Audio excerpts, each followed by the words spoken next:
here.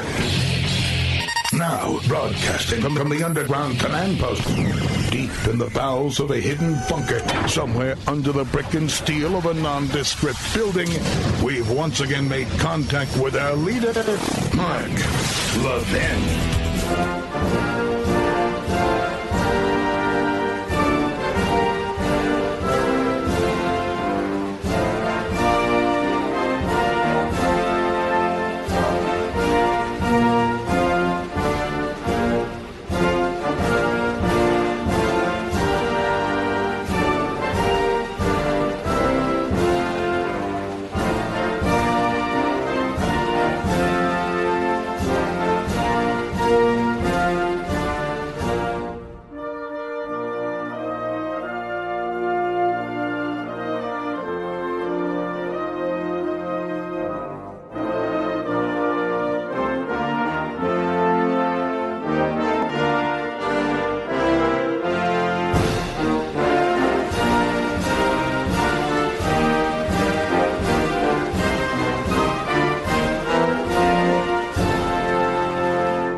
America, Mark Levin here. Our number, 877-381-3811, 877-381-3811. Lots going on.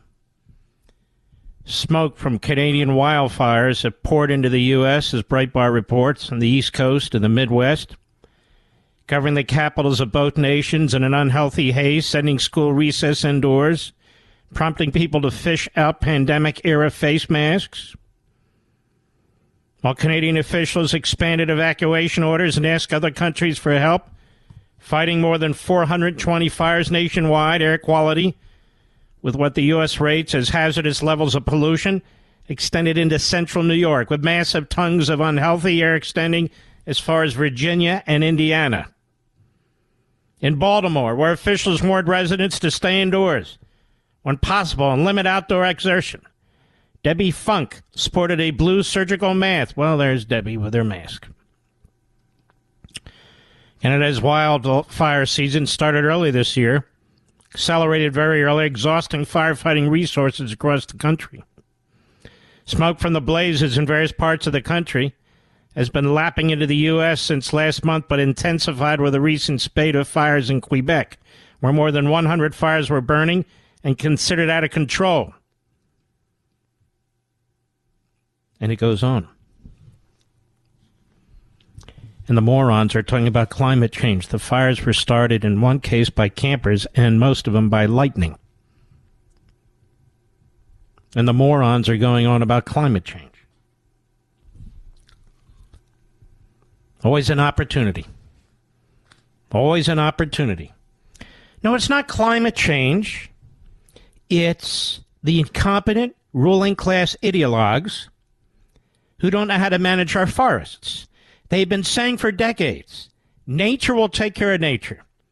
Let nature deal with the old growth and the dead fallen trees and limbs. Let nature deal with it. Well, nature's dealing with it. What's the problem? And we have the Interior Department, the EPA, the Ag Department, all blocking the clearing of dead trees and old growth, blocking logging, which is the smartest way to take care of this sort of thing. When you have ideologues in charge of life and death situations, this is what you get.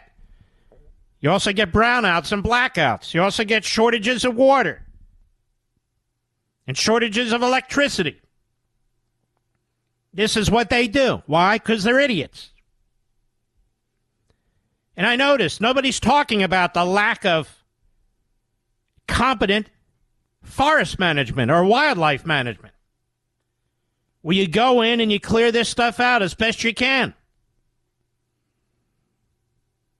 Canada's a big damn country. Doesn't have a lot of people either. Doesn't have a lot of people either. Now we have clocks on monitors, on TV screens, showing us where the smoke is worse. Earth cams, drones. Climate change. It's nothing to do with climate change. It's called lightning. It's called idiots who throw cigarette butts down, who don't know how to put out campfires. Idiots. And so we have these disasters. We have these disasters. If you go look at Liberty and Tyranny, I have and I've read it to you, page after page after page of how the media in America and the Democrat Party, one and the same, cite everything and anything as evidence of climate change. Must be nice. We don't really need science. You just make accusations and allegations. You just say stuff. People, you must surrender your way of life. We must destroy capitalism. Oh, yes. We must do all these things to prevent climate change. You must give up your cars, your gas stoves, your gas lawnmowers, your washing machines, your dryers, your HVAC system, your window air conditioning systems. You must give up your toasters. Give it all up. Give it up. And give it up fast. Look what's happening. Look what's happening. So you have no time to think about what they're saying. No time to think about what they're saying. It's preposterous. And so you have these horrific events that get worse. Worse. Because the idiot who leads Canada is an idiot. The idiot who leads the United States is an idiot. That's the problem. The most incompetent, ideologically driven ruling class in our history. I mean, we've had fires before where we didn't have technologies that were even capable of coming close to slowing them or cutting them off or what have you. Just a whole lot of human resources and a lot of buckets. And a lot of buckets. And this happened before. But there are ways to limit the damage. There are ways to limit what takes place. But instead, the idiots at the Interior Department, the idiots at the Agriculture Department, the idiots at the EPA, the idiots at the equivalent agencies and departments in Canada, let nature do it. Okay. Mother Nature can be a you-know-what. And she's doing it. So it's burn, baby, burn. And the smoke, the pollution, the fog is enormous as the various airstreams bring it towards the East Coast and the Midwest of the United States. The airstreams coming out of Canada. No, you don't understand. It's the automobile. No, it's not. You don't understand. It's American smokestack industries. No, it's not. It's none of these things. And so there you have it. Climate change. They throw this phrase out, and that phrase means everything and anything, because it's been used by the Marxist left to destroy our economic system and to continue to attack prosperity and your way of life. The things that make your life easier, in many ways make it freer, make it tolerable, cool during the summer, warm during the winter, mobile, so you can get from point A to point B without a whole lot of hassle. They're all under attack. So you can live in a nice home under attack. All of it. Climate change. I'll be right back. Mark Levin.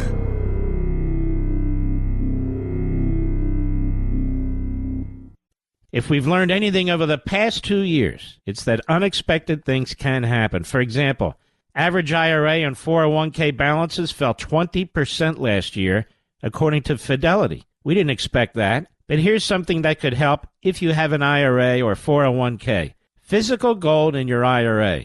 The World Gold Council says even central banks are buying tons of gold. Now, what does that tell you? Learn why many Americans are turning to a gold IRA with Augusta Precious Metals. They're the best. I recommend them to my friends and family. You should call Augusta and get their ultimate guide to gold IRAs. Feels good to know there's another savings option. Diversity is the key. Call Augusta Precious Metals at 8774-GOLD-IRA. That's 8774-GOLD-IRA, 8774-GOLD-IRA. Consult your financial professionals before making investment decisions and get disclosures at AugustaPreciousMetals.com.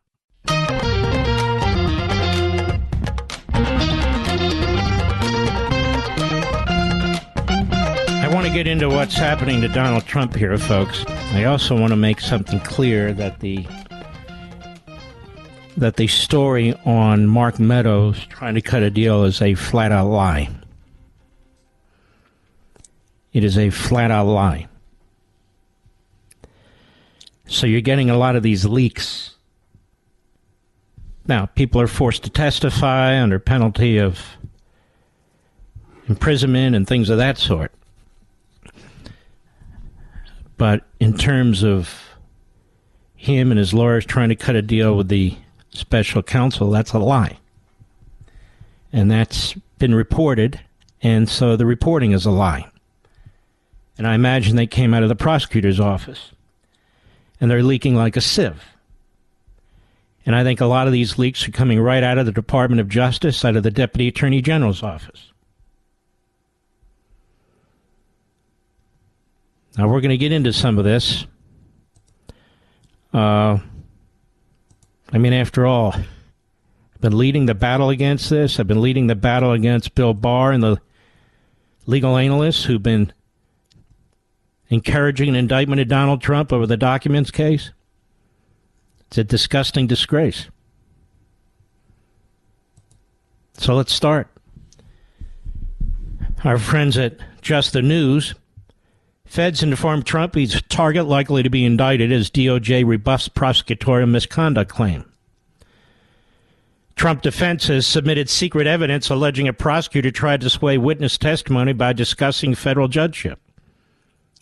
Federal prosecutors have notified, this is John Solomon himself writing, Donald Trump that he is a criminal target and likely to be indicted imminently in a probe into alleged classified documents, even as the Justice Department declined to delay charges to give time to investigate allegations of witness tampering submitted by the former president's legal team, according to multiple people today who are familiar with the case.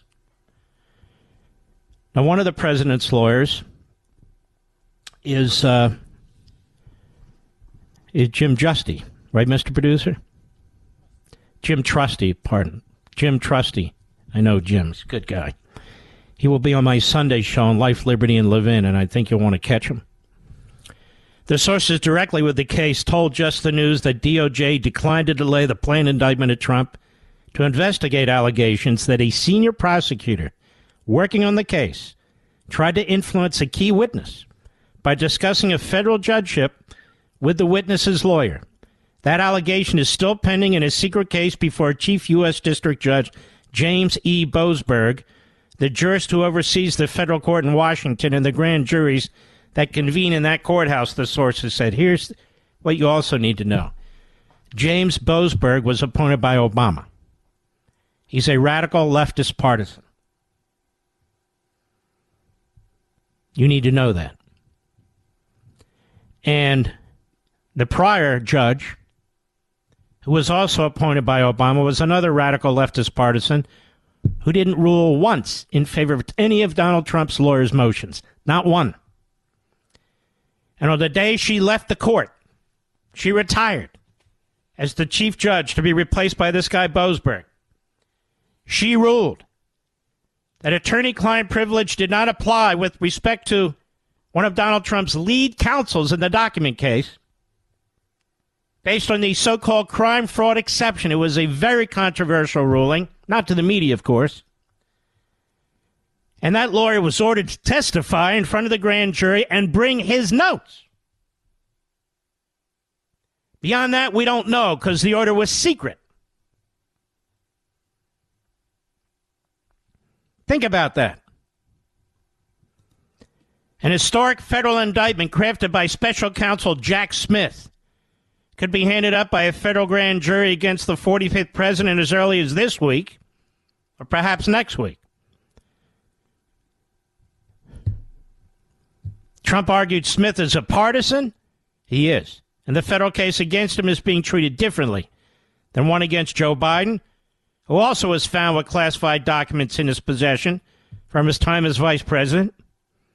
Of course, federal prosecutors deny politics have been involved in their pursuit of Trump. Now, on the delay of the indictment, as I read in another story, Trump's team said, look, delay this. You need to look into this. You need to look into this, effectively a bribe by a federal prosecutor to a witness. The Deputy Attorney General of the United States said within a 24-hour decision, no, we're moving forward. She is a radical hack Democrat who served in the Obama campaign and as a lawyer for the Obama team.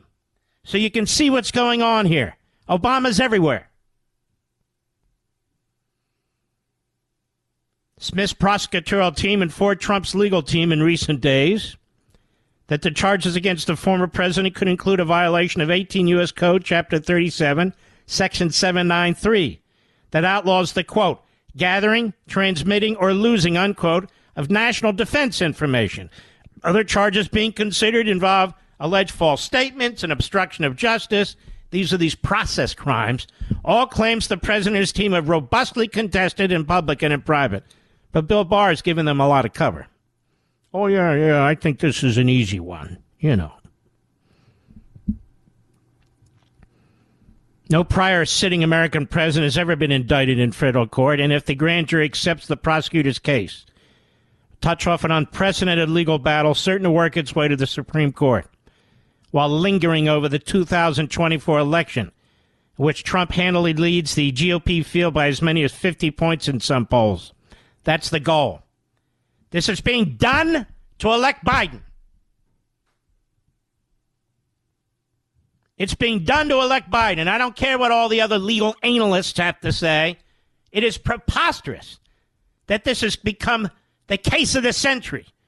An unprecedented case where a former president is going to be likely indicted over documents. And Bill Barr's defense is, well, he ticked them off. You know, you're screwing around for 3 months. Oh, that's a great argument. That's a great argument for interfering in a presidential election. That's a great argument for an unprecedented charging of a former president. And what's the precedent now? What's the precedent? The precedent is a disaster.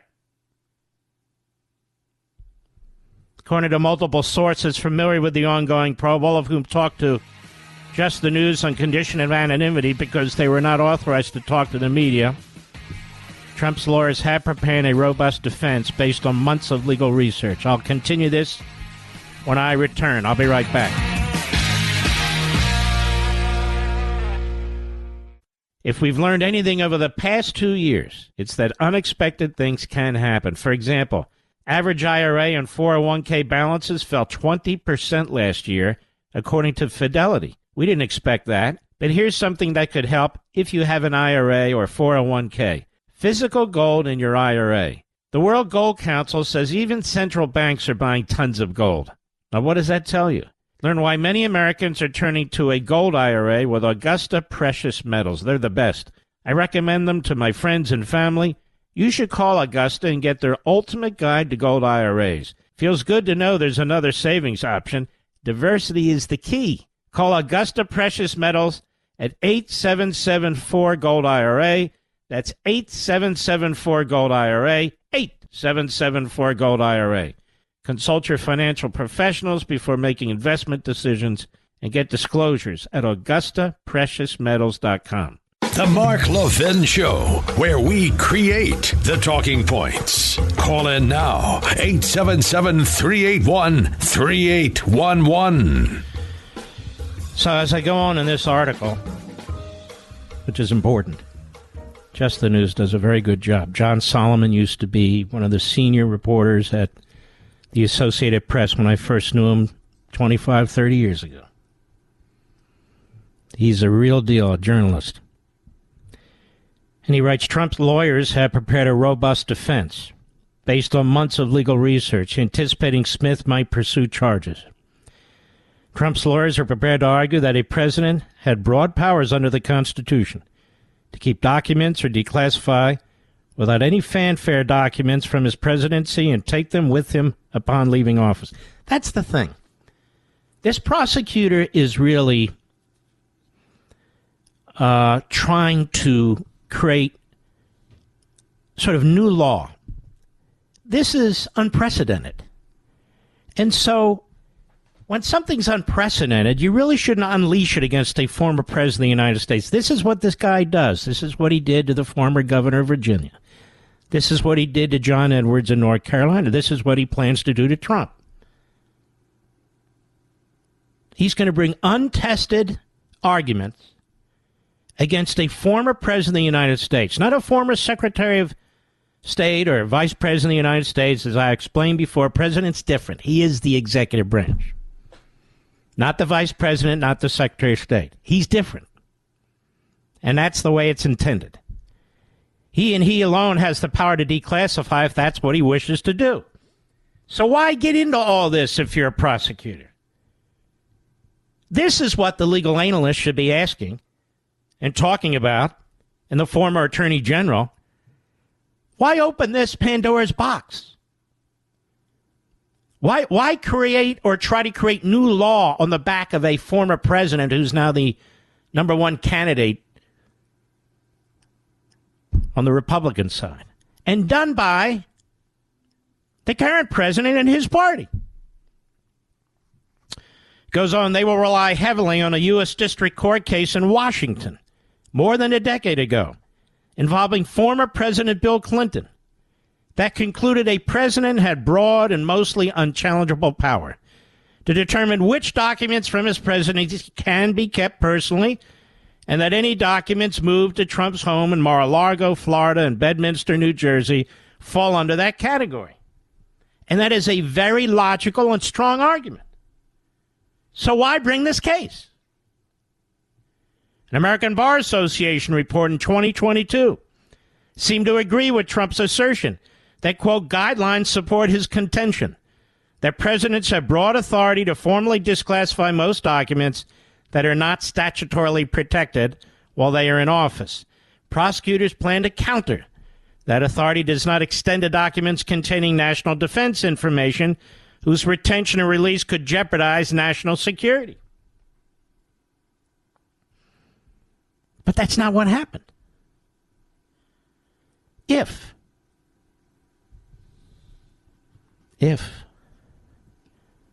they purportedly introduced to grand jury witnesses a recording Trump's office made in 2021 during an interview with former Chief of Staff Mark Meadows, biographers in which the former president allegedly talked about a document he described as classified and in his possession, allegedly written by former Chairman of the Joint Chiefs Mark Milley, that outlined a war plan against Iran. While prosecutors have not located an exact document matching Trump's description, they found one with classified markings written by others laying out an Iranian battle plan that Trump returned to the National Archives more than a year ago. So he returns it to the National Archives more than a year ago.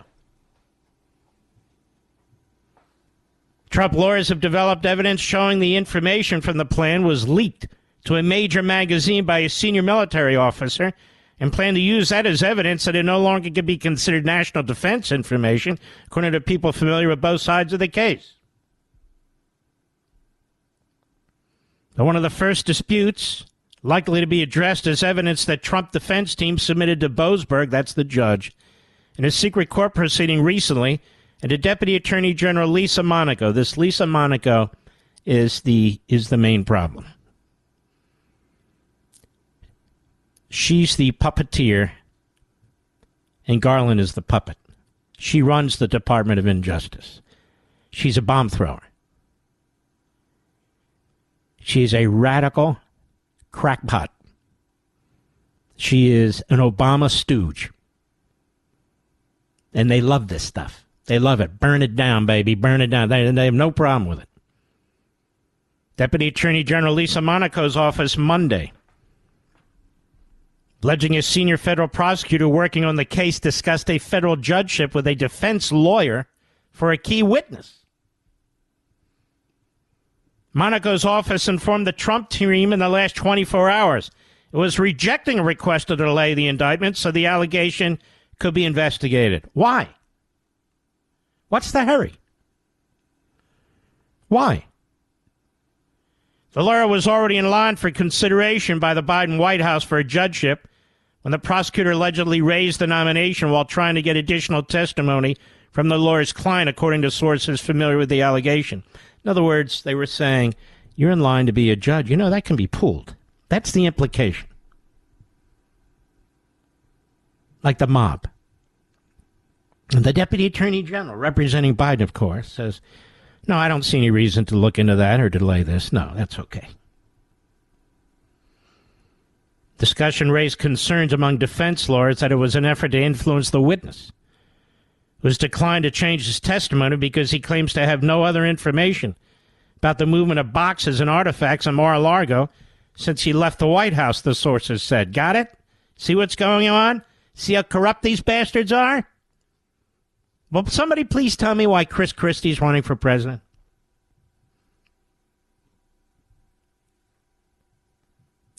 Notice I keep calling him the kamikaze candidate. Apparently MSNBC or CNN mentioned that today, Mr. Producer. Russia's right about echo chambers, that's for sure. That's all he is.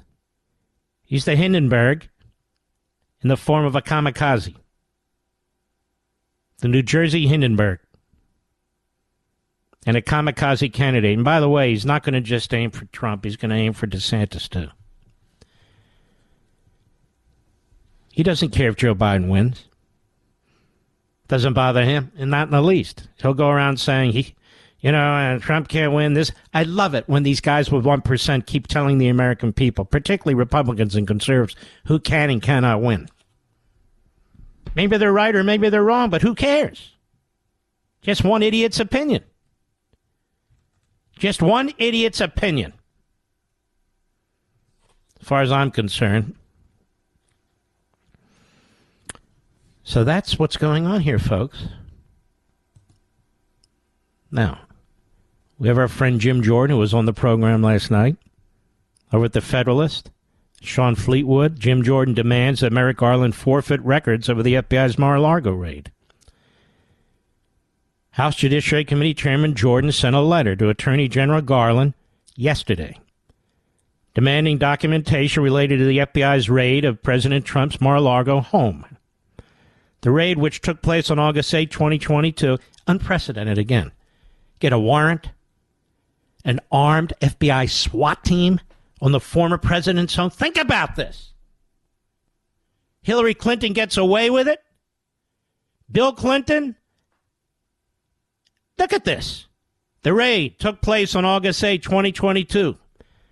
Was reportedly aimed at retrieving, quote, any document Trump ever saw, read, or created for the entirety of his 4 years as commander-in-chief, unquote.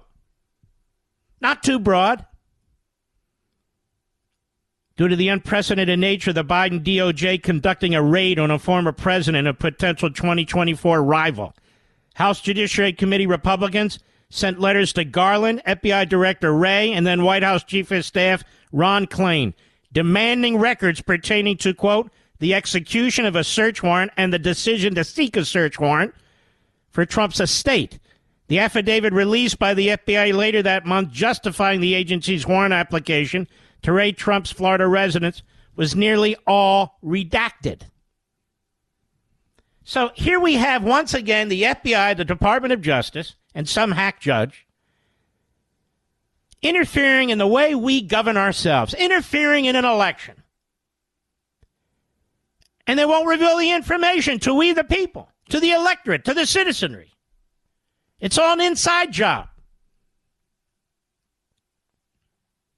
November, the DOJ appointed U.S. Attorney Jack Smith, actually Garland did, as a special counsel to investigate whether Trump violated federal laws related to the handling of presidential records. Unbelievable. And no special counsel investigating Biden, the shell corporations, millions of dollars coming into the Biden family from communist. I mean, compare the two. Are they even close to being equivalent?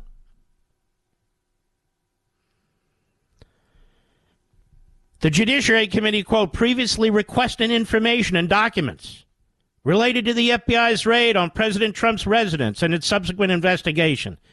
Jordan's letter to Garland reads, because you have not provided the information, and in light of your appointment of Jack Smith as special counsel, we write to request an unredacted copy of the memorandum outlining the scope of Mr. Smith's probes regarding President Trump and any supporting documentation related to his appointment as special counsel. Now, there's no reason to conceal this information.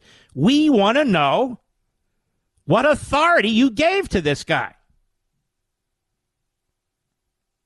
In addition to the unredacted memo outlining the scope of special counsel Smith's investigations, Jordan is seeking any other document describing, listing, or delineating the authority and jurisdiction of the special counsel. Garland's deadline for forfeiting such records to the committee is June 20, according to the letter. They want to know the scope of this investigation. They shouldn't have to fight for this information. It should be made public. It should be made available to the committee. It should be made available to the American people. This guy's going to be issuing a report one day, indictments or no indictments. Shouldn't we know up front the scope of his investigation? Why are they hiding that? Jordan's Tuesday letter, the letter yesterday to DOJ, is his second within the past week, requesting additional information related to the FBI's Mar-a-Lago raid. Look how they're thumbing their nose at these guys. On Thursday, last week, Jordan sent a separate memo to Garland expressing concerns about the FBI's track record of bias and reckless disregard for the truth. And, of course, he laid out what the Dorn report had indicated. Released last month, a bombshell report found the FBI possessed no real evidence that then-candidate Trump colluded with Russian government officials when it launched its investigation. It's the same FBI, the same Department of Justice that lied about Russia collusion, that tried to set up Trump before. They're at it again. They're at it again. Meanwhile, Republicans recently announced plans to hold contempt hearings for Wray. And in fact, if you go to Mark Levin social sites, whether it's Twitter, Truth Social, or any of the others, I have linked there a copy of the draft that Chairman Comer, the House Oversight Committee, has put together, and that will be used and be voted on by the House of Representatives. I'll be right back. Mark Levin.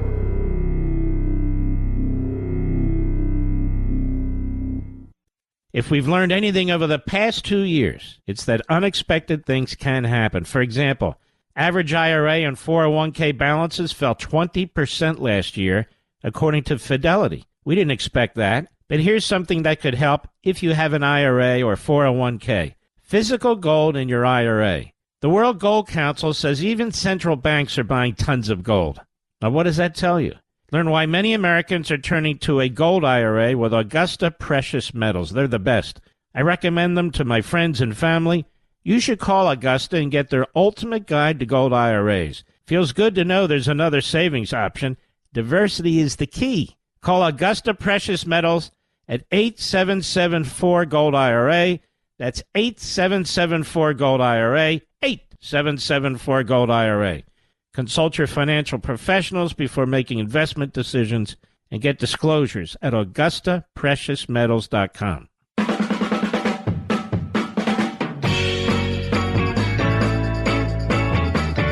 I wish some of these people who are joining the Republican battle for president would get the hell out and put their egos aside, including Chris Christie.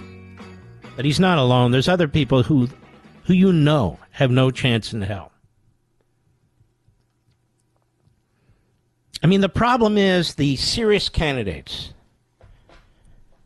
I'm not saying all of them should get out. I'm saying the serious candidates are not going to be heard during the debates. And the guys at the fifth tier are going to become incredibly outrageous and provocative and personally attack for the purpose of drawing attention. This is exactly what Christie did in New Hampshire last time, where he spent all his money, all his time, came in sixth, but tried to destroy Marco Rubio so he could step up to tier number 2. He never stepped up to tier number 2, but he did grave damage to Rubio. Do you even remember what he said to Rubio? I don't.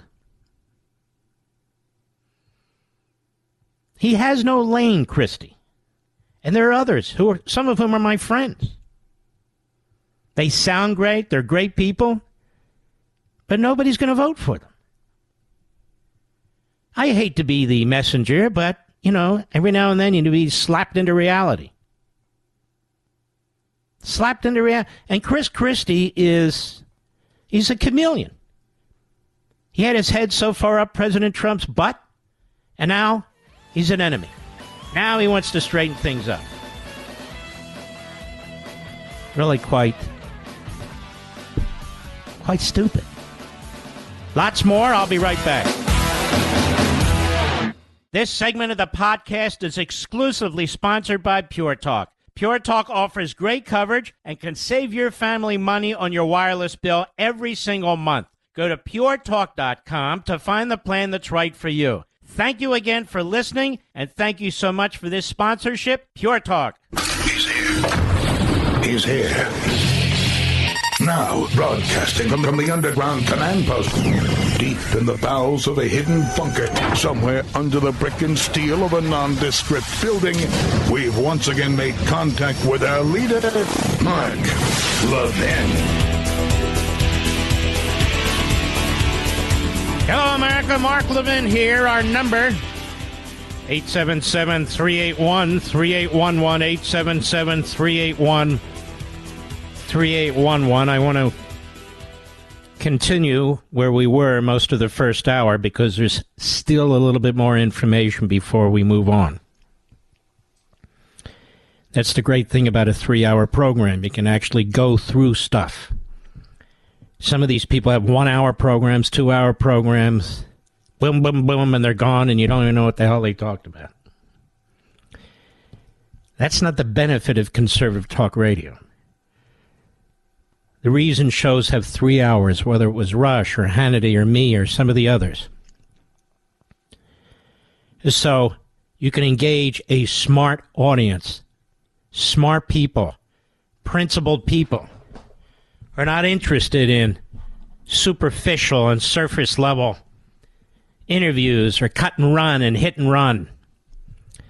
And plus, you can determine quickly if a host is able to carry 3 hours or if they can only do about 40 minutes in an hour with commercials and they need guests. It's just the way it is. Over at the Federalist, exclusive, Bill Barr confirms Representative Jamie Raskin lied about Biden family corruption investigation. Now, as you know, I was a fan of Barr, and I'm not now, because I think his conduct is utterly appalling, where he's trying to give cover to the indictment of Donald Trump over the documents. And I think this is a lot about trying to get even. Some people who wrote essays, 25 of them at National Review, who also never liked Trump, same thing. They just want to prove themselves correct, quote unquote.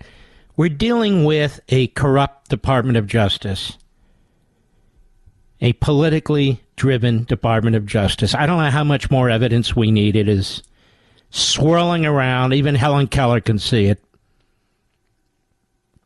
We have an official report now that points it out, but we didn't even need the official report, the Durham report. It's corrupt as hell. And that should be the focus of our resentment and our contempt, not the victim. Bill Barr confirms Representative Jamie Raskin lied about Biden family corruption investigation. Jamie Raskin is the Adam Schiff of this matter. Jamie Raskin was on both I repeat, both impeachment panels. Jamie Raskin was on the January 6th committee. Jamie Raskin is on the Judiciary Committee. He's a phony former federal constitutional professor. He's also a coward. He's a coward. Christie's a coward. None of them will come on this program. There's Margot Cleveland, who's excellent over at the Federalist. Quote, "It's not true. It wasn't closed down." William Barr told the Federalist yesterday, in response to Democrat Representative Jamie Raskin's claim that the former Attorney General, his hand-picked prosecutor, had ended an investigation into a confidential human sources allegation that Joe Biden had agreed to a $5 million bribe. On the contrary, Barr stressed, it was sent to Delaware for further investigation. Now think about that. Jamie Raskin's caught in a flat-out lie. And he's a main source, on and off the record, for the corrupt media, the Washington Compost in specific. Think about that, Mr. Constitutional Professor. That's number one. Number two, we're talking about a potential $5 million bribe. How the hell can there not be a special counsel appointed? A potential $5 million bribe, up to $30 million or so. In communist Chinese money, according to Peter Schweitzer. $10 million, according to the House Oversight Committee that doesn't even have access to all the information. The Treasury Department were blocking the wire transfers. They had to go to the banks. Now we have this document, this Form 1023, and you get a fight over it. Unbelievable. Barr went on record with the Federalist following statements Raskin made to the press Monday afternoon, soon after attending a closed-door meeting with House Oversight Committee Chair James Comer and the FBI, at which lawmakers reviewed the FD 1023 form, summarizing a detailed allegations. Then Vice President Joe Biden agreed to accept money from a foreign national to affect policy decisions.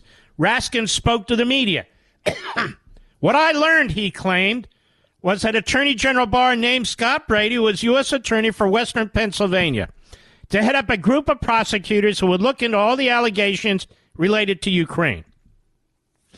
Raskin continued, after Rudy Giuliani surfaced these allegations, Brady's team looked into the FD 1023 and in August determined there was no grounds to escalate from an initial assessment to a preliminary investigation, and so they called an end to the investigation. He lied. He then reiterated his claim that this was under Attorney General William Barr. His handpicked prosecutor, Mr. Brady, was a Trump appointee. They were the ones who decided, he said. There were no further grounds for investigation, Raskins claimed, adding if there's a complaint, it is with Attorney General Barr, the Trump Justice Department, and the team that Trump administration appointed to look into it. And then Raskin doubled down on his claim that it was Barr and Brady who closed down the investigation, issuing a press release saying that in August 2020, Barr and his handpicked U.S. attorney signed off on closing an assessment into the FD 2033 form. But that's just not true, according to former Attorney General Barr. Instead, the confidential human sources claims detailed in the form were sent to the Delaware U.S. Attorney's Office for further investigation, according to Barr. That, however, was just one of Raskin's deceptions. The ranking member of the House Oversight Committee also falsely suggested that the allegations were related to the investigation of information Rudy Giuliani had unearthed of the Biden family corruption in Ukraine. Not so, according to an individual familiar with the investigation who told the Federalist that the form, the summary of this statement, were both unrelated to Rudy Giuliani and not derived from any information Giuliani provided. So this guy Raskin just lies and lies and lies. Like Schiff. Are there any Democrats who actually speak the truth anymore? Are there any media, phony journalists out there who actually believe in their profession, who want to print the truth? This corroborates the House Oversight Committee's representation that the June 30, 2020 form stands on its own. It was not part of the documents Giuliani provided the FBI in January 2020. In fact, according to the House Oversight Committee, the form in question, quote, contains information from the FBI's confidential human source dating back to another form generated in 2017, which completely removes Giuliani from the mix. Raskin's office did not respond to a request for comment. Now you know why the coward won't come on the show. Now you know why he won't come on the show. He'd be filleted like a flounder. And by the way, now you know why Christie won't come on the show. He'd be filleted like a sperm whale. These new revelations prove significant for two reasons. First, there's the underlying scandal, the FBI's alleged failure to investigate the Form 1023 and FBI supervisory intelligence analyst Brian Aughton's opening of an assessment in August 2020 to discredit that information, which caused investigative activity to cease. So they not only killed it, they attacked it. Knowing that the form originated in Brady's Western District of Pennsylvania proves explosive because Grassley's whistleblower alleged that in September 2020, FBI headquarters placed the information contained in Aughton's assessment in a restricted access subfile that only the particular agents who uncovered the information could access. How then could the FBI agents in Delaware further investigate the allegation? In other words, in the Western District of Pennsylvania, that U.S. Attorney's Office,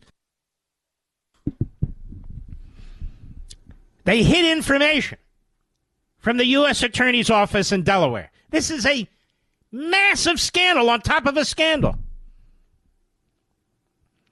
Those allegations, further detailed by Comer yesterday, are shocking. Quote, a trusted confidential human source obtained information from a foreign national who claimed to have bribed then Vice President Biden, Comer told the Federalist. So didn't just pass on information from some random third party. He spoke directly with the individual who claimed to have bribed Biden. FBI headquarters branding that information as disinformation without undertaking an appropriate investigation is outrageous, especially since the Delaware U.S. Attorney's Office was directed to further investigate the Form 1023.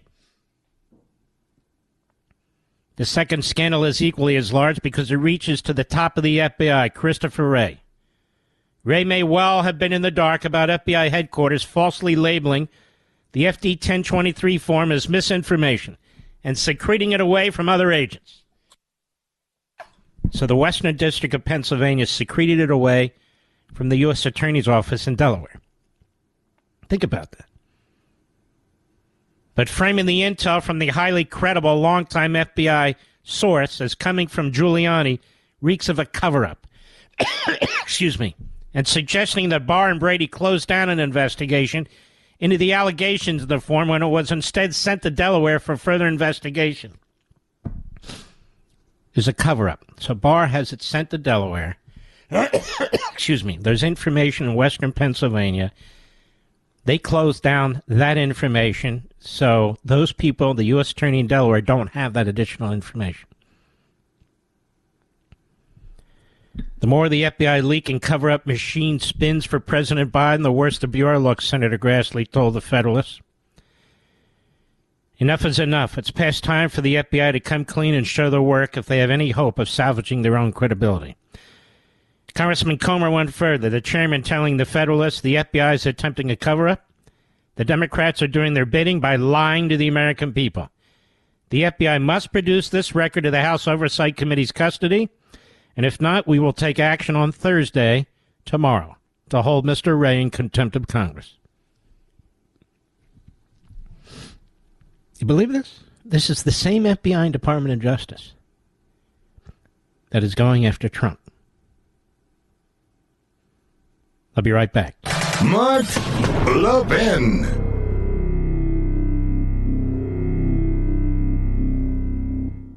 Remember the last time you got a quote-unquote free phone? You started out feeling great, then came the hefty activation fees, 4-line requirements, and of course the binding contract. Don't fall for it again, folks. Only Pure Talk gives you a free 5G Samsung Galaxy phone without the feeling you've been duped. Just sign up for Pure Talk's unlimited talk, unlimited text, an unlimited data plan with mobile hotspot for just $55 a month and get a 5G Samsung Galaxy for free. That's right, unlimited everything at a fraction of the price of Verizon, AT&T, or T-Mobile. Here's another thing. You'll be on America's most dependable 5G network. How do I know? I'm a customer. Make the switch to Pure Talk, the wireless company I'm proud to stand behind, because they're proud to stand behind me and you. Just dial pound 250 and say Mark Levin, and you'll get a free Samsung Galaxy when you sign up for unlimited talk, text, and unlimited data. Again, go to puretalk.com, use promo code Levin Podcast, Levin Podcast, to start saving today. There's more. There is more. This is why we have 3 hours. Chairman Comer. What's in this document? He's seen it. Over at Breitbart, they report FBI doc alleges business person from Ukraine sent substantial bribe to Vice President Biden. You know, I read this stuff and I tell you this stuff, and it's stunning. And what's shocking is how quiet the media are. What's shocking is that Attorney General of the United States can sit there and cover up for Biden while he's unleashing all the resources of the federal government, that is, the Department of Justice and FBI, against Biden's opponent, or likely, or possible opponent. In May, Comer and Senator Chuck Grassley made bombshell claims after reviewing an FBI FD 1024 that documented the informant's allegations of an alleged bribery scheme involving an exchange of money for policy decisions between now President Joe Biden and a foreign national.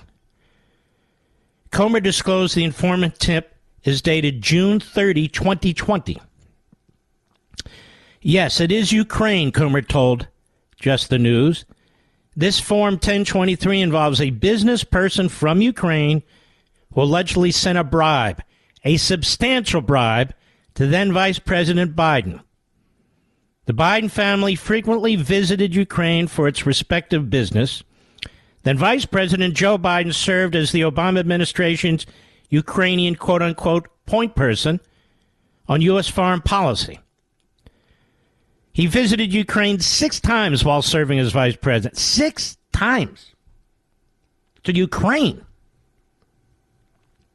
Hunter Biden joined the board of Ukraine energy company Burisma in April 2014. 2 years before Joe Biden stated he forced the firing of Ukraine prosecutor Viktor Shokin, who investigated the company that Hunter Biden was working for. Joe Biden approved an official statement about Hunter's Burisma board position, emails show. And despite Hunter's lack of experience in Ukraine or the energy sector, he earned $83,000 per month from the energy company, or $1 million a year. While his son was a member of Burisma's board, Joe Biden threatened to withhold, as you know, $1 billion from Ukraine if the Ukrainian government did not fire the prosecutor investigating Burisma. 2017, Hunter's salary was cut in half when Joe Biden left the White House.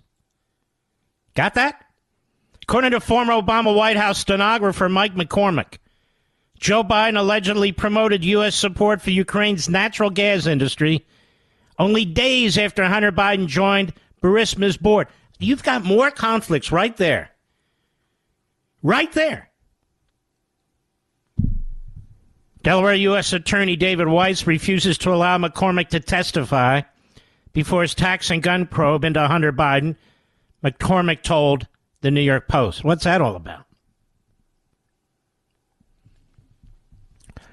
Every conceivable link is laid out right here.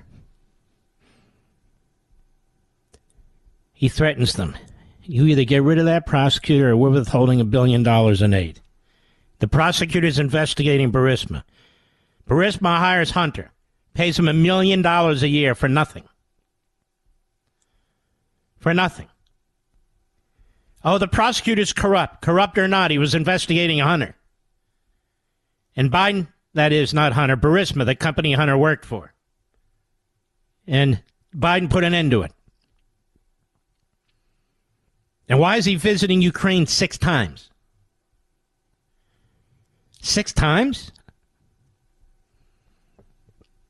Money flows into the Biden family via Hunter.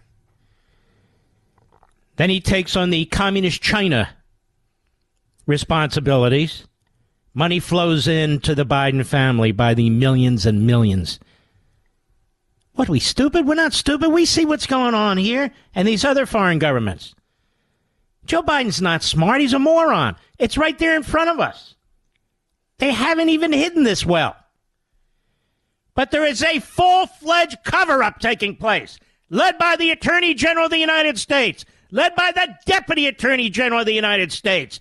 They're going after Trump, not because there's some big document case,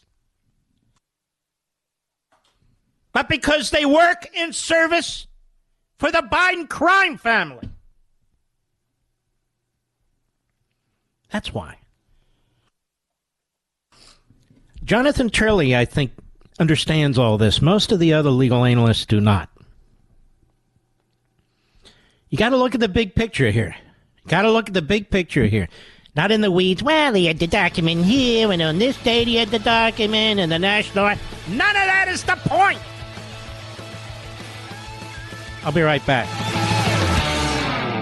Remember the last time you got a quote-unquote free phone? You started out feeling great, then came the hefty activation fees, 4-line requirements, and of course the binding contract. Don't fall for it again, folks. Only Pure Talk gives you a free 5G Samsung Galaxy phone without the feeling you've been duped. Just sign up for Pure Talk's unlimited talk, unlimited text, and unlimited data plan with mobile hotspot for just $55 a month and get a 5G Samsung Galaxy for free. That's right, unlimited everything at a fraction of the price of Verizon, AT&T, or T-Mobile. Here's another thing. You'll be on America's most dependable 5G network. How do I know? I'm a customer. Make the switch to Pure Talk, the wireless company I'm proud to stand behind, because they're proud to stand behind me and you. Just dial pound 250 and say Mark Levin, and you'll get a free Samsung Galaxy when you sign up for unlimited talk, text, and unlimited data. Again, go to puretalk.com, use promo code Levin Podcast, Levin Podcast, to start saving today.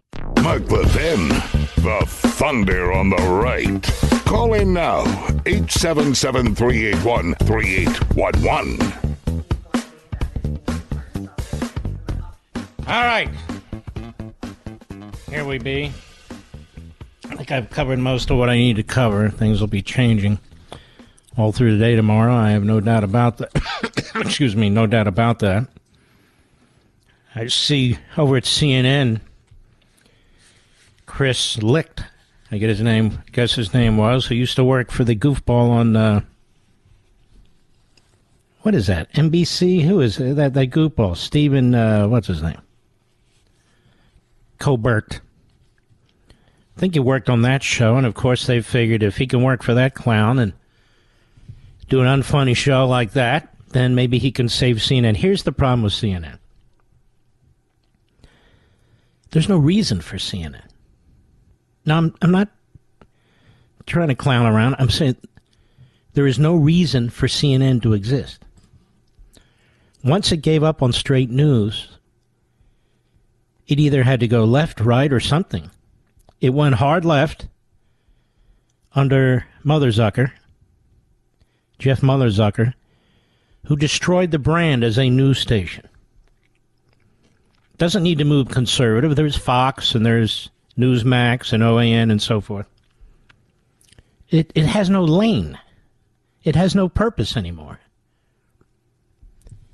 And so that's why it's flailing around. You still have some of these holdovers. Didn't they fire Darcy today, Mr. Producer, Oliver Darcy? Let's hope so for their own sake.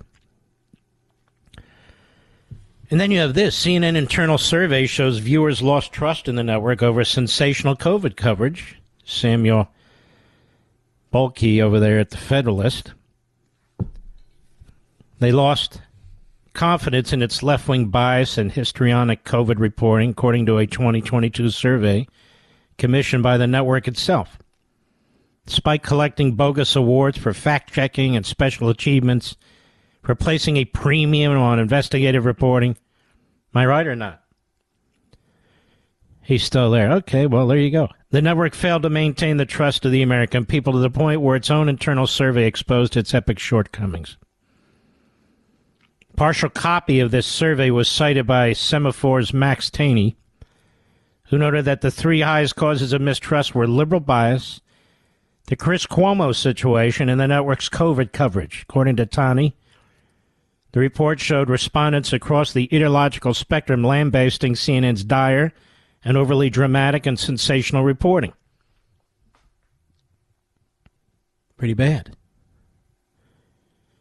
In utter detachment from the real world, legacy media toadies rewarded the untrustworthy network. For example, CNN's chief medical correspondent, Dr. Sanjay Gupta, who was central to the network's COVID sensationalism and fake fact-checking, received an award for excellence in political journalism. It was praised for accurate information. Meanwhile, the CNN team that reported from Chinese quarantine received an award named after a reporter murdered in the Greek Civil War. And so CEO Chris Licht faces a lot of criticism, and now he's gone. Outside sources confirm trust in CNN is declining. Their viewership's down 20% since they had hired Licht. People have lost trust. It has no lane. MSNBC has worked very, very hard to get the commie, lunatic, crackpot, drug-using, Antifa, BLM viewership, as well as the white liberals, particularly the Yentas, and they have so far succeeded. It's not a very big group. That's their base over there, which is why you have people like Joe Scarborough, who whores himself out now as a liberal. That's why they bring in Al Sharpton. If you're a kook, well, that draws your attention. Like, I was going to say flies to something, but I better say bees to honey, Mr. Producer. And that whole conga line of reprobates and maniacs and miscreants and malcontents. So they have that lane. Excuse me, if you will. So there's nothing for CNN. It is a wasteful carbon footprint. And so now it doesn't know what to do. And I have a suggestion. Close down. Like any truly failing business. Nobody cares what's on CNN. Jake Tapper has...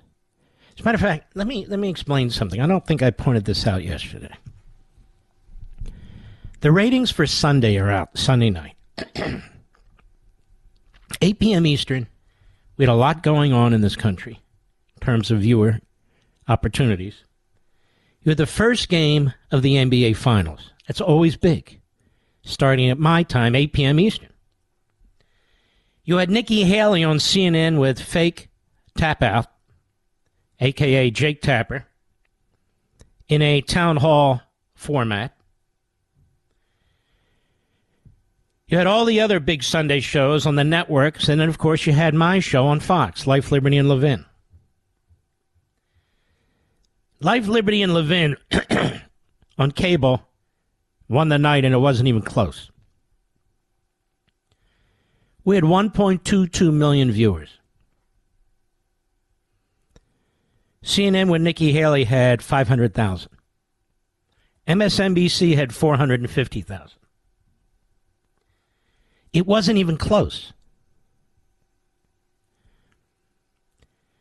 And we pretty much win every, in fact, we do. We win every Sunday night.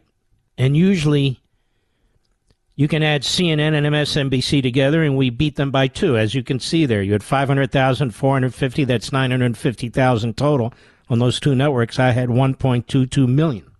That's you folks, thank goodness. Not even close. Despite the Haley town hall and so forth, nobody wants to watch CNN. No, but they don't have anything. And yet you have hosts making millions of dollars. That's because this huge conglomerate owns them. So now they're going to bring in the guy who was the executive over at Discovery and other aspects of various cable channels to save it. Save it to do what? Save it to do what? So my recommendation is just shut down. Now, if you're not going to just shut down, go back to my earlier recommendation. Be a straight news organization, unlike the vast majority of the rest of the media. That is why cable came into play in the first place under Ted Turner. Now, CNN never did a great job, but they did an okay job. They did an okay job. They weren't radical left. They had liberals and so forth, but that's different. And you will be struggling for the first 4, 5, 6 months. You will struggle. But then you'll come out of it. Then you'll come out of it. But they don't have the patience or the intelligence to do anything of that sort. You got to get rid of this guy, Oliver Darcy. He is a Brian Stelter wannabe. He's in my view, he's an intellectual fraud and phony. Started out as a conservative, and then you see where he winds up. That's what you need to do. Now, there's one other thing they could do, but I can assure you it's not going to happen. And what is that, Mr. Producer? Turn the network over to me. The whole damn thing. I'll put a lineup on that network that's second to none. But I can't do that, and I won't do that, because I'm happy where I am. I'll be right back. Mark Levin.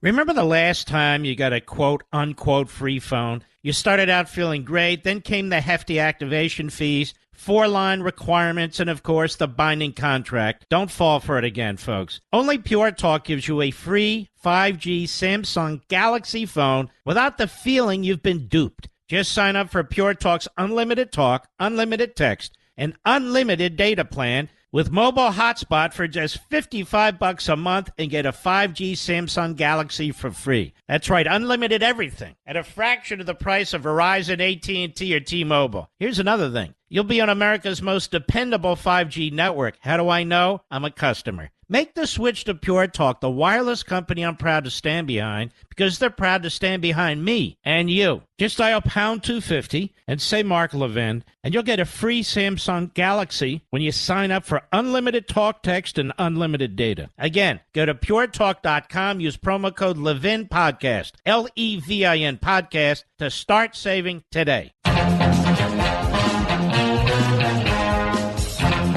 Ben Collins is an NBC News senior reporter, or so they claim. So they claim.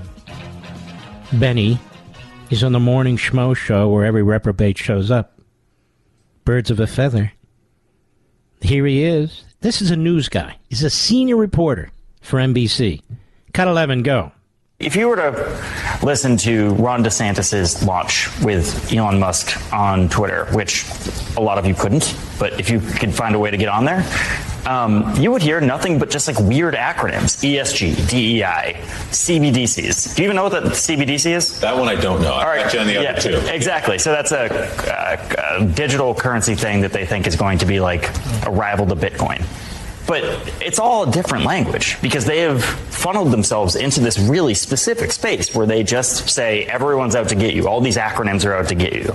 And they're all placeholders for different things. DEI does not mean DEI. It means black and gay people. Frankly, that's what it means. It's a fear of the other. This guy's a reporter. Does he sound like a reporter? Sounds like a mouthpiece for the Democrat Party. Does he not read Joe Biden's executive orders? Does he not know what DEI and ESG and the rest stand for? Of course he does. He's another slime ball. if you take on the culture, the Marxist culture, if you take it on, whether you're a parent, a pro-lifer, a politician, this is how they treat you. So in other words, he's against black and gay people. Ron DeSantis isn't against black and gay people. I'm not against black and gay people. Black and gay people should be damn concerned about the Democrat Party and the media in this country and the way they're using them and the way they're stereotyping them. Black and gay people believe in unalienable rights. Black and gay people believe in equality rather than equity. Black and gay people believe in the sovereignty of the individual and individual freedom and free will. In fact, black and gay people should believe in it more than most people.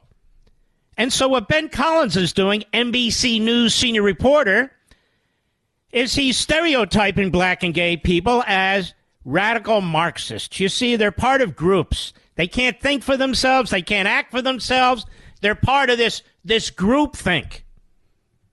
This groupthink. So when Ron DeSantis is trying to stop the sexualizing of children in elementary schools, what the hell does that have to do with black and gay people? It deals with all people. We've had gay people call this program, and they're appalled with the sexualizing of what's taking place in elementary schools. Why is it assumed that gay people support it? Why is it assumed that black people support it? When many don't, if not most. ESG. Do black and gay people have pension plans? Work for a living? Work hard to save their money? And expect a good return? Good return on their 401ks and IRAs and other pension plans? Yes, that's what they expect. Well, if corporations pushed by a company like BlackRock are forced to invest their monies or urged to invest their monies on left-wing political ideological programs, it's not going to maximize your pensions. So this is Ben Collins. I owe you one, Mr. Producer. Why do they presume to speak for black and gay people? The radical left. A reporter. Sleazeball, Ben Collins. Probably get a Pulitzer Prize. They give out Pulitzer Prizes now if you don't wet yourself. Oh, he got a Pulitzer Prize. Good, good. He's gone through a dry period. As always, we have a killer third hour in the program. We keep our foot on the gas pedal. We cover more in 3 hours than most hosts cover in a week. Not gibberish. Not meaningless, moronic talk. Not, hey, how we doing today? Not that sort of thing. The reason to listen. I'll be right back. He's here. He's here. Now, broadcasting from the underground command post, deep in the bowels of a hidden bunker, somewhere under the brick and steel of a nondescript building, we've once again made contact with our leader, Mark Levin. Hello, America. Mark Levin here. Our number, 877. Anyway, have you noticed, America, how radio hosts, TV hosts, authors, conservative scholars, et al., etc., how when I wrote American Marxism, they were afraid to use the word Marxism. No. Socialism. Social. Can't say Marxism. Even some of my friends on Fox and talk. No. Social. Not Marxism. Candidates wouldn't use the word Marxism. No, not Marxism. Radical extremists. No, not Marxism. No. Well, we've made a lot of headway, haven't we, since that book came out? Because now everybody uses the word Marxism or communism. And that's a good thing. That's the purpose of pushing the edge of the envelope in writing these books. to get us to recognize what the hell's going on and what's happening to us. And in that book, we discuss CRT. And in that book, we discuss the transgender activism. And in that book, we discuss the climate change war on capitalism, immigration, and you name it. Really successful book. I think 1.35 million copies. It's a serious book. And I see here that Megyn Kelly on her program, I never talk about podcasts, but she is a hell of a big podcast. She said, a party that's in favor of letting minors chop off their body parts, after left-wing politicians tried the passage of bills, how could anyone vote for it, meaning the Democrats? She's a straight shooter. I don't listen to podcasts. You think I should listen to her podcast, Mr. Producer? It's on Sirius XM. Sirius XM. I think we will start listening to her podcast. I understand it's very, very good. I understand it from people in my neighborhood. I'm walking the dog. They say, hey, have you heard that? No, I don't, nothing personal. I just don't. Somebody also told me that she said that I don't like her. What? It's not a matter of don't like. I like her perfectly fine. I don't really know her that well. But why wouldn't I like her? I like her. Nothing not to like, as far as I'm concerned. So, no, I like her perfectly fine. So there is that, Mr. Producer. You know who else I've come to like? Dana Perino. Remember all the controversy I called when I said I don't think she liked me? I feel like I'm in 5th grade here. Well, the more I watch The Five, the more I like her. Seriously. She's hammering away there. And she sits next to the guy who's on her left. What's his name? Gutfield? I think his name's Gutfield. He pretends he doesn't know how to pronounce my name. So there you go. I can do the same thing. I remember Gutfield when he was more liberal. I was a Trump hater, and he came on the show during an interview on one of his books, one of his last books, and he said, and this is why I like the guy, Gutfeld, actually. He said, I was wrong about him and wrong about that. And he is terrific. Terrific. That whole show is terrific. Jesse Waters is a good friend. I think the judge is absolutely outstanding. And I think the liberal position that they fill, I like this guy. I like him. What is his name? All of a sudden I forgot. I like Harold Ford. Don't always agree with him, but I like him. Tarloff. Jessica Tarloff. I always used to despise her. She'd get under my skin. Not anymore. She's got a good sense of humor. Good sense of humor, and I don't remember everybody else. That's enough. But I like that too. And of course, my man Hannity. He's steady Eddie, if you will. Hannity. 9 p.m. Eastern. He really is kind of a blue-collar guy. He works his butt off. He shows up for work, whether it's radio or TV. He does his job. He's very motivated. I don't know how he does it. 3 hours of radio and 1 hour of TV. Hell, I don't know how I do it. But I do it because I love it. Writing books is probably the most difficult thing I do, and maybe the most rewarding thing that I do. Oh, my Lord, I have to wait. What's today's date, Mr. the 7th, right? 2 weeks. I can make an announcement. 2 weeks. 2 weeks. I can't wait. I'm finishing the final edits now. This damn book is 90,000 words long. Just to give you some context, American Marxism was about At max, 72,000 words. But you'll understand all this. It'll all come together when the time comes when I can speak to you. It's a totally different kind of book. I wrote it a totally different kind of way. It's a lot more plain English, even though it still has significant aspects of philosophy, but not just that. I'm already talking about it. Not even supposed to.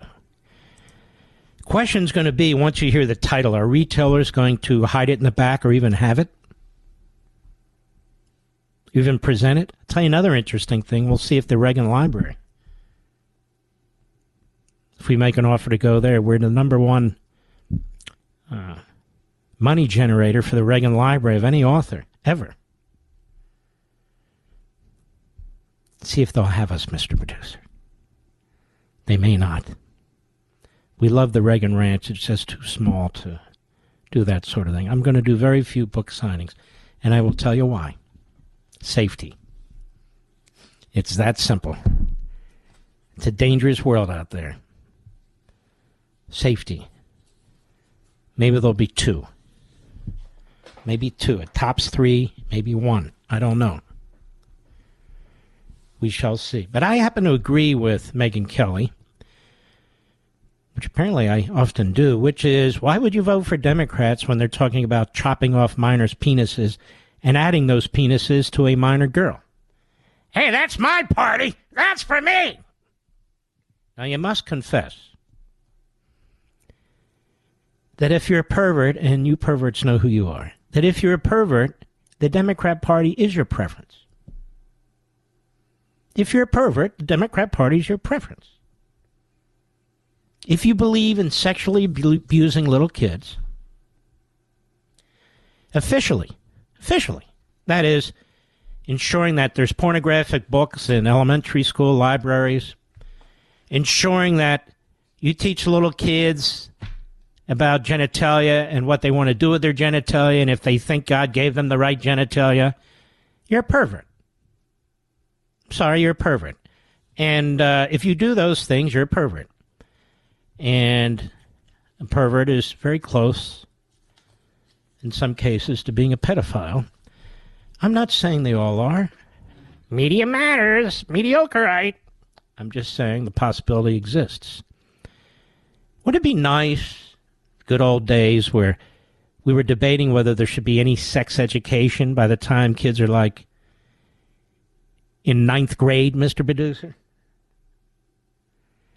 Now it's whether they're 9 years old, for God's sakes. You have little kids, right, Rich? 10 and 7. Do you think they should be exposed to these perversions? Of course not. Do you think your kids belong to the government? Marx does, and so do the teachers' unions, and so does the Democrat Party.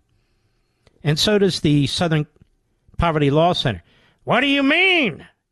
What do you mean? Your Moms for Liberty. Oh, my God, that's fascistic. No, it's not fascistic. It's actually the right thing to be and the right thing to do.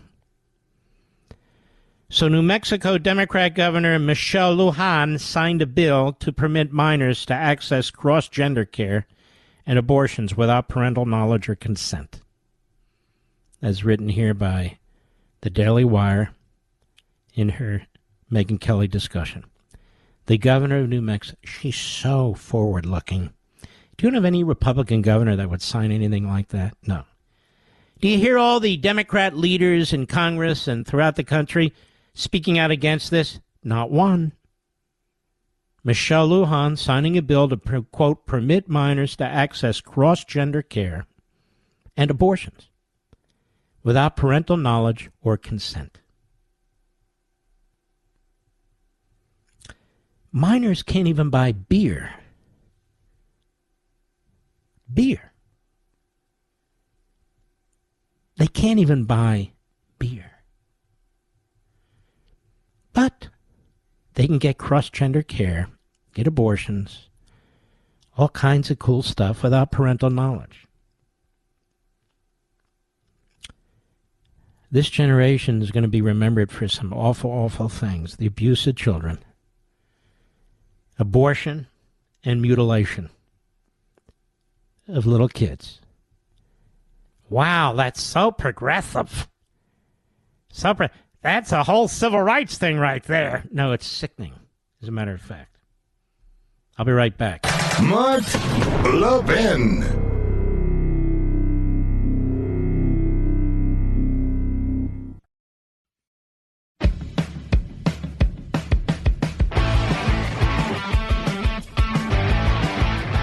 Let me ask you a question, folks. Let's say we had a United States ambassador to the Court of St. James, that is England, appointed by Joe Biden. And that ambassador approved a grant for about $1 million to delegitimize the governing system in Britain and to overthrow the current Tory majority. First of all, you think that would ever happen? No, of course not. That's nuts. Secondly, if it did happen, would that not be a national embarrassment? Would that not be an international scandal? Well, of course it would. But if that ambassador is Biden's ambassador to the state of Israel from the United States, and that ambassador does exactly that, signs off on a $1 million grant, the purpose of which is to delegitimize Israel and to overthrow the Netanyahu administration, how come it receives no attention whatsoever? Adam Credo, writing at the Great Washington Free Beacon, the Biden administration's outgoing ambassador to Israel personally signed off on a controversial $1 million grant to a program critics said was meant to delegitimize Israel, according to internal State Department communications obtained by the Washington Free Beacon. And that's through the American First Legal Foundation, which is doing a hell of a job. My wonderful wife, Julie, worked there for a period.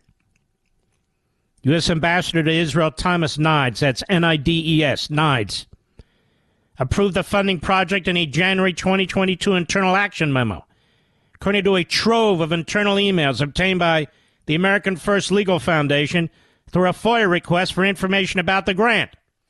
The emails detail how Nides personally cleared the State Department to offer about $1 million for groups to investigate alleged human rights abuses in Israel, the West Bank. There is no West Bank. It's Judea and Samaria. I mean, do we call Native American areas here in this country the West Bank, the East Bank? No. And the Gaza Strip. Those applying for the grant were instructed to probe the Israeli government for, quote, documentation of legal or security sector violations and housing, land, and property rights. The catch would essentially empower activist groups critical of Israel to pursue false claims that the state is systematically abusing Palestinians and stealing their land with your tax money. And these groups could, with nonprofit monies, advance an agenda that pro-Israel advocates said fuels the delegitimization of Israel on the international stage by incentivizing a disproportionate focus, of course, on that country. Now, what do you think of that? State Department spokesman. Why do we use the word spokesman anymore? Shouldn't it be spokes he, spokes her, spokes it, spokes fill in the blank? I like it now when I fly on airplanes. Male, female, other. You see that, Mr. Producer? Male, female, other. State Department spokesman wouldn't comment on Nides' involvement in the program, saying, as a general matter, we do not discuss internal government communications. And why is that? Because we have this shadow government. 80-90% of what goes on, we have no friggin' idea what's going on. None. Oh, what a republic! While the State Department initially indicated to the Free Beacon that the grant had been canceled, it later clarified the statement to say, no grant was awarded for this funding opportunity. The spokesman, however, would not clarify what exactly that means. Or provide the free beacon with updated information about the funding proposal, and the free beacon has a copy of it. The actual form and the funding. The ongoing opacity surrounding the program threatens to reignite a congressional battle with the State Department. They will not show. This is your money. They will not show the information. How do you get away with this? What kind of government is this? You're not paying your fair share in taxes. You're not paying your fair share. We want more of your money. What, are you opposed to the poor? What, are you racist? Well, you don't want to pay more? So here we have this anti-Semitic activity going on from the ambassador to Israel under the Biden administration. And this is a Democrat problem which seeps into the rest of our culture and society. And it goes back decades, goes back more than half a century. The Democrat Party. Hey, though, I'm voting Democrat. Why? They're for the little guy. Oh. Yes. Plus, I want benefits. What? I want something for nothing. I'm voting for Democrat. See that neighbor of mine? Yes. He makes more than I do. That's not fair. I want something for nothing. But she didn't earn it. Ah, I wanted to earn it, but I couldn't earn it. Why? Because the system is against me. The system is against me. What system's against you, Nimrod? The whole system. It's been built against me from the very beginning. The very beginning. Did you work hard in school? No, I was a doper. Well, that could have been a problem. Hey! I'll be right back. Mark Levin, radio's principal patriot. Call in now at 877-381-3811. Thank me very much. Rick, Elmwood Park, New York, WABC. Rick, how may I help you? Hey, Mark, I wanted to back up what you said about the fires not being caused by climate change. Not only are they not caused by climate change, but they're also not caused by global warming. If they were caused by climate change, we'd have fires every year because climate change is always happening. And global warming hasn't happened since 2015 to 2016. Since 2016, the temperatures have been falling. So we're in a cooling trend right now. It's not global warming. That's why they call it climate change. They can have it all ways. And you're exactly right. And by the way, how does climate change cause campers not to put out their fires? How does climate change cause lightning? I think lightning's been around a long time, don't you, sir? Pretty much. I think lightning was around before the Industrial Revolution. That's what I hear. Lightning was around before the founding of the United States of America. Lightning was around before any human being walked the face of the earth. This isn't science any more than so much of what the Democrats tell us isn't science. They don't believe in science. Vito, excellent call. Thank you, my friend. Let us continue. I mean, Rick. That was Rick. I apologize. Let us go to Mike. Sunshine, Maryland, the great WMAL. Mike, go right ahead, please. Mark Levin, thank you for taking my call. It's been a long time. Thank you. Regarding the criminality of the Bidens, I think it was John Adams who said that we were a nation of laws and not of men.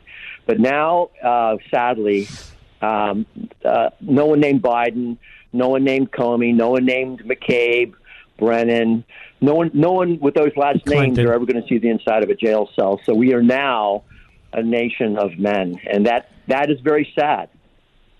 No, what you mean is we are now a nation of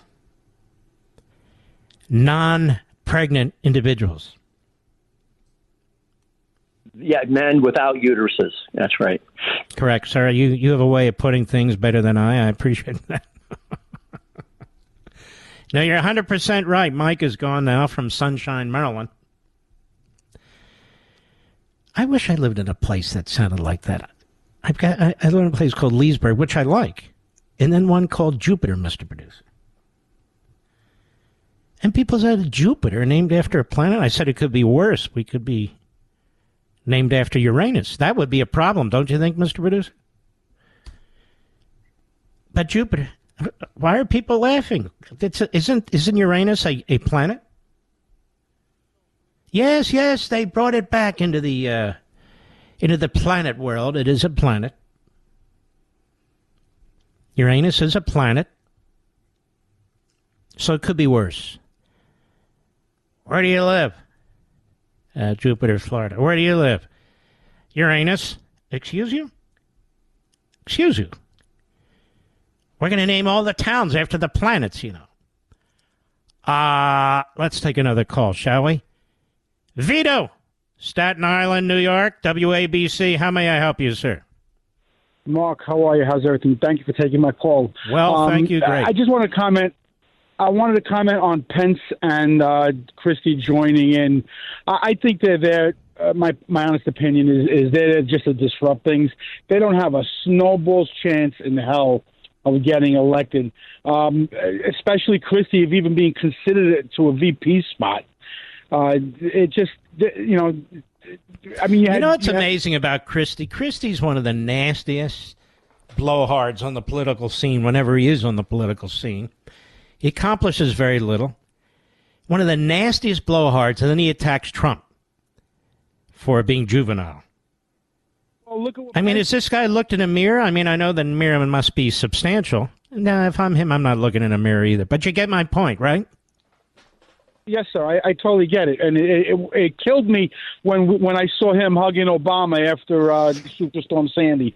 I think that totally destroyed him and exposed him to me as a fraud. Isn't it interesting that he speaks better of Obama than Trump? Yep. Isn't that interesting? Who's put him up to this, sir? Somebody's put him up to this. Well, I'm thinking he gets free hot dogs. What do you think? Either hot dogs or hamburgers. They see this guy coming in one of these all-you-eat places. They go, whoa, wait a minute. Not for you, pal. All right, my brother. Thank you for your call. Much appreciated. Let's continue, shall we? Dan, Lockport, Illinois, on the Mark Levin app. How are you, sir? Good, Mark. How are you? And Very well. Thank you for what you do. My question is, when a document gets classified, who takes possession of it? Where does it go? And then how does it end up in Biden's basement, Biden's garage, Hillary Clinton's server, Hillary Clinton's phone, with no accountability? It just seems like that at Trump's Mar-a-Lago and whoever... They're coming up with specious in-the-weeds arguments like, well, there's a difference here because Trump was asked to give them back and he refused. Therefore, and not only that, he misled them. So we have obstruction. We have all kinds of process crimes here, all kinds of problems here, really.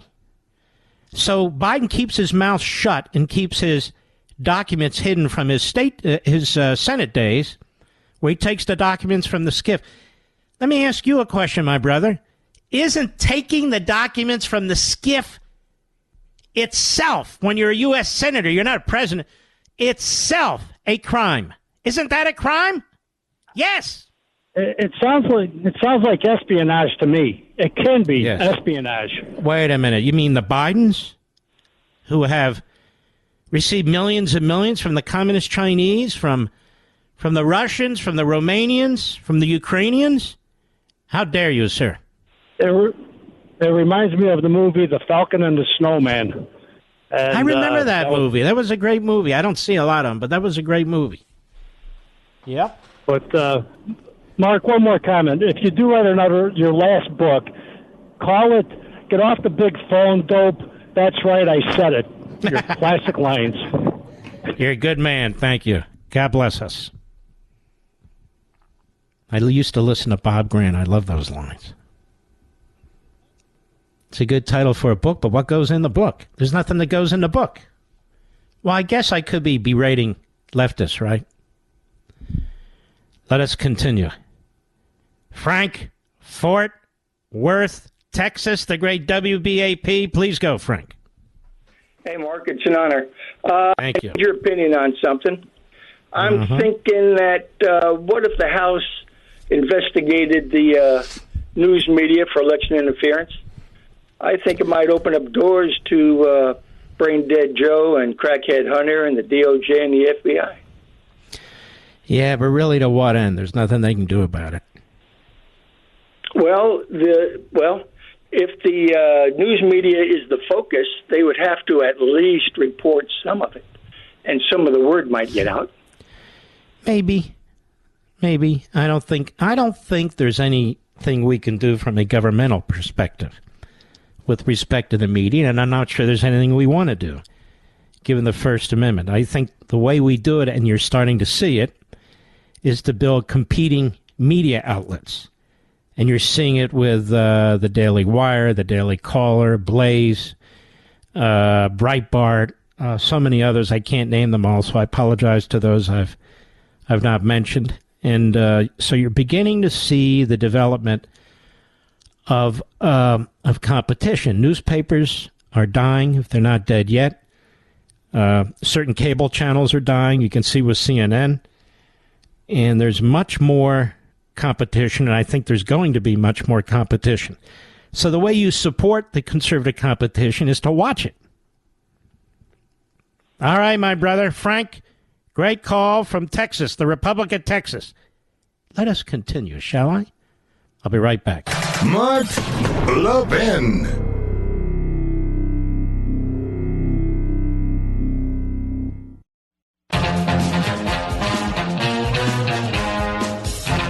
Lauren Alicon is a leftist lawyer who helped D.C. shut down churches during COVID. And now she wants to be a federal district court judge. And this is the problem. This is why you see all these rulings against Trump. While she had to confront Senator Josh Hawley today on the Senate Judiciary Committee, and Hawley's terrific.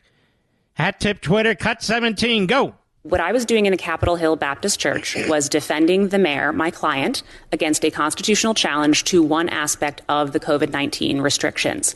We understood that strict scrutiny applies. How did that case go for you? We lost that case. Why? It was found that the restrictions did not meet the standard of strict scrutiny. Meaning they were unconstitutional. Meaning that they did not survive strict scrutiny. And it's a matter of public record that the District of Columbia did not appeal that decision. Why? Why were they struck down? Excuse me, Senator?